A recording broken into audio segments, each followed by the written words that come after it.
But what I found out in life, as life goes on, life is about losing. As we get older, we lose our hair, we lose our teeth, we lose our mothers, our fathers, our sisters, and but it's the ones who overcome, they're lost in life and could shun away adversity and always willing to fight it. Every particular moment in life are the ones that are able to transcend and be able to spread the word to other people who's in that same particular genre as they are. That's what life is about, stretching and challenging, looking for ways that you can begin to improve yourself. You could turn anything in life into something if you just keep showing up.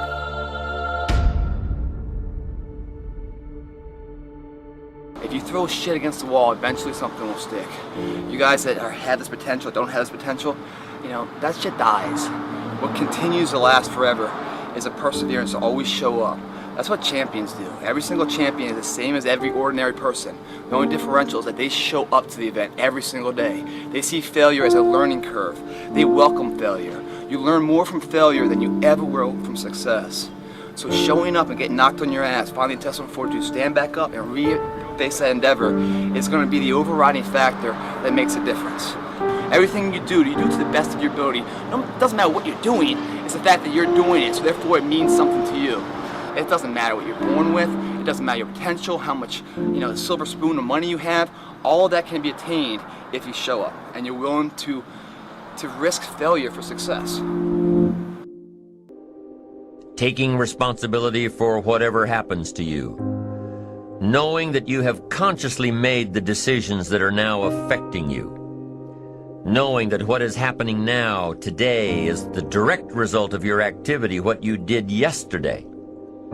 Self-reliance means counting on yourself, trusting yourself, being confident with yourself, being responsible to yourself, trusting your own instincts, trusting the conclusions that you have developed from your study of experiences and philosophies, taking the credit that is due you, learning from the mistakes that you have made.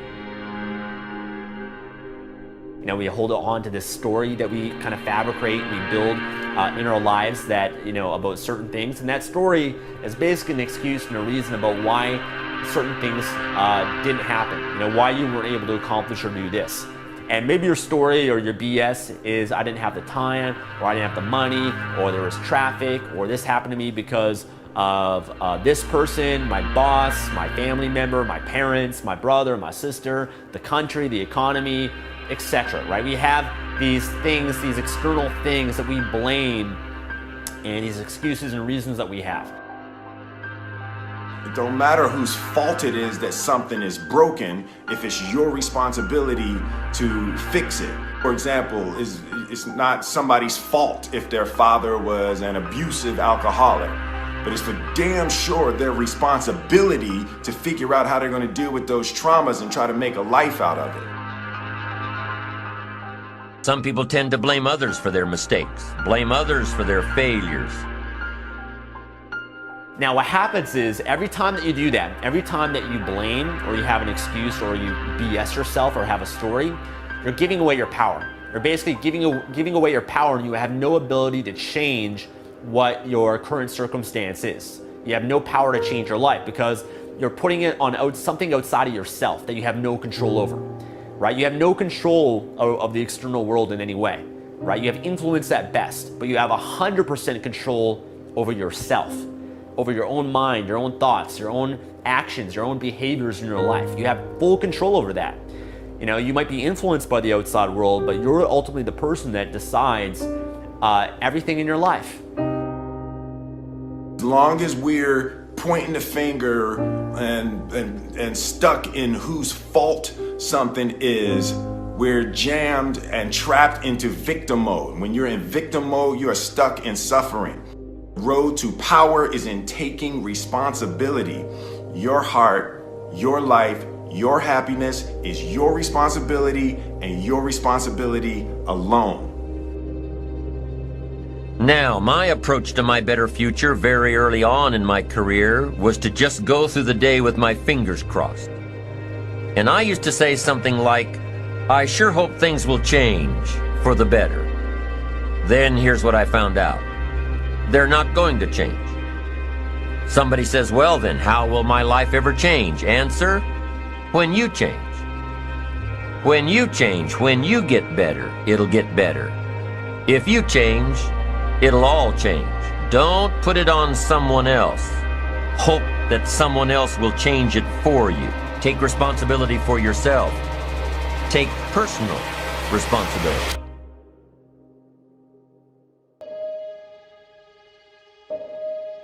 It's a constant storm to try to figure out what you're about, and you change. At 26, you're all about the hustle, you're gonna be a billionaire, this and that, and then you go to the bar one night and you fall in love. And it changes what you care about, right? And then you have a child, and then this happens, and then that happens. Things change. You just have to always consistently try to figure out what's driving you, and not because other people are watching, and not because that's what your dad wants, and not because that's what you said was gonna happen, and it doesn't look like it, and your family's gonna judge you. You just have to be as real with yourself as possible, and that is a very difficult struggle, but when you're not, you create enormous vulnerability and unhappiness. Truthful conversations redeem people.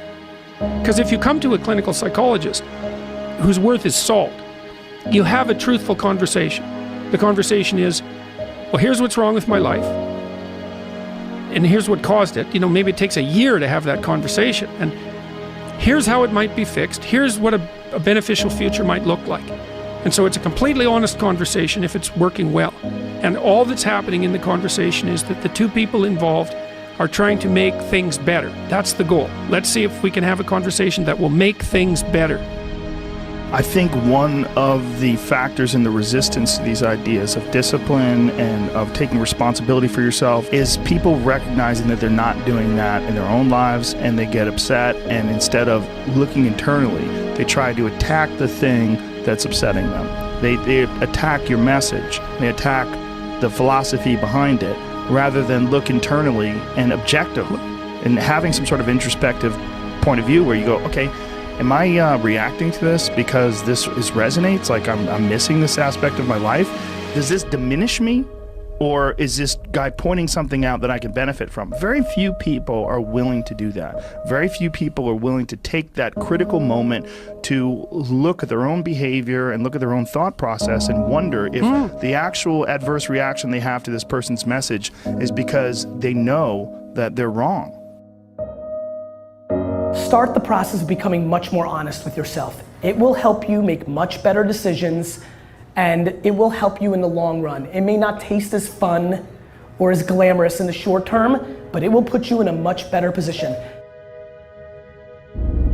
Stop doing the things that you know are wrong that you could stop doing. Right? So it's a fairly limited attempt. First of all, we're not going to say that you know what the good is or what the truth is in any ultimate sense. But we will presume that there are things that you're doing that for one reason or another you know are not in your best interests. There's something about them that you just know you should stop. They're kind of self-evident to you. Other things you're going to be doubtful about. You're not going to know which way is up and which way is down. But there are things that you're doing that you know you shouldn't do. Now, some of those you won't stop doing for whatever reason. You don't have the discipline, or maybe there's a secondary payoff, or you don't believe it's necessary, or it's too much of a sacrifice, or you're angry or resentful or afraid, who knows. But there's another subset that you could stop doing. It might be a little thing. Well, that's fine. Stop doing it and see what happens. And what'll happen is your vision will clear a little bit. And then something else will pop up that you will also know you should stop doing and that you could stop doing. And you could do that repeatedly for an indefinite period of time. And you know, that doesn't necessarily mean that you're going to ever be able to formulate a clear and final picture of what constitutes the truth and the good. But it does mean that you'll be able to continually move away from what's untruth and what's bad. And you know, that's not a bad start.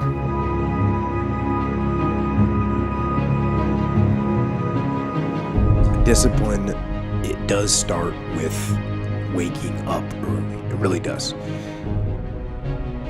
But that is just the beginning. Discipline is the root of all good qualities.